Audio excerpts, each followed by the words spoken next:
Hey there, Sharon Horne-Ellstrom here. Welcome to day 1750 of What You Up To Now, documenting the journey as I transition from the brick and mortar corporate world of business to the online world of business, and back and forth again since 2020. With the pandemic and everything, I, like everybody else, needed to make massive changes, and I've been making changes since 2017 in the businesses that I participated in and how I personally did business and do business.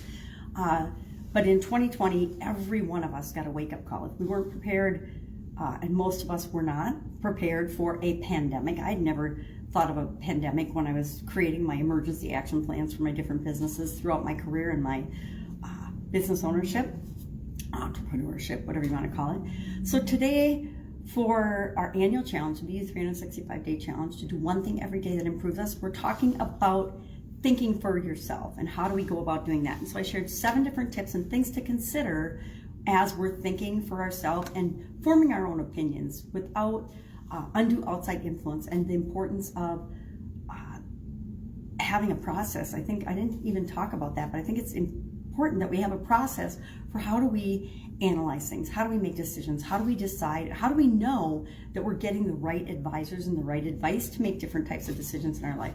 If we are making a decision about a relationship, we should only take advice from people that have the type of relationships we want. If we're taking business advice or in masterminds or coaching programs, we should only be taking advice from people that have proven they can either do what it is that we're trying to do or have helped other people successfully do what it is that we're trying to accomplish and do with our business. And that's my basic rule of thumb. Do what I do, and do what I say, but I make sure that I'm setting the example. Same thing with raising kids. Make sure you're setting the example and doing what you're saying you're going to do and doing what you say you will do, and think for yourself. Those are kind of 3 cornerstone bottom line philosophies, and that's part of thinking for ourselves. We have to, number 1, know what we believe in, know what we stand for, know what we stand against, know what's right for us may not be right for other people, but if it's right for us, we know by the way it makes us feel, the way when we think for ourselves. I don't know about you, but when I think for myself, I feel happier, more upbeat, more energized, more confident, etc. So we talked about thinking for ourselves in the challenge and what are some ways to go about doing that. And then our action item was just to share a way that you think for yourself, and that you can remind yourself to think for yourself. Because sometimes, and we all have periods of our life like that where we're just going along with the flow in the program. I think back to school especially, there was so much groupthink, I like to call it, and so much peer pressure and so much pressure to be like everybody else and think like everybody else and do what everybody else was doing and wear what everybody else was wearing. And we're all influenced by that. But at some point we say, and we're going to go along with that forever, or we're going to, at other points, we're like, that doesn't work for me anymore. I don't want to be just like everybody else. I want to create this in the world. And then we go out and we create those things. So to coincide with that, our idiom for supersize your business, female entrepreneurs primarily, was to think for oneself. And we just talked about, the importance of having opinions and making decisions based on our own thoughts, feelings, values, beliefs, desired outcomes, not necessarily what everybody else is doing, right?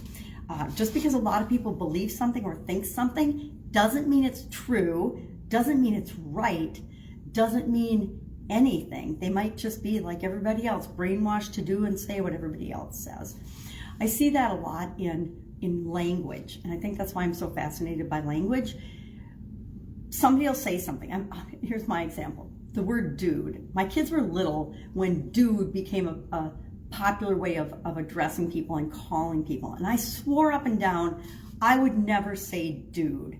And I remember the day I called my little daughter dude, and I was horrified because I realized that all of the noise around me had snuck into my brain and impacted my actual behavior without my knowing it. And so that was an absolute wake-up call and reminder to me that we're influenced all the time by things outside of us and what we pay attention to. And even if we don't think it's going to show up in our actions and our behaviors and our results, it absolutely positively can, will, and does.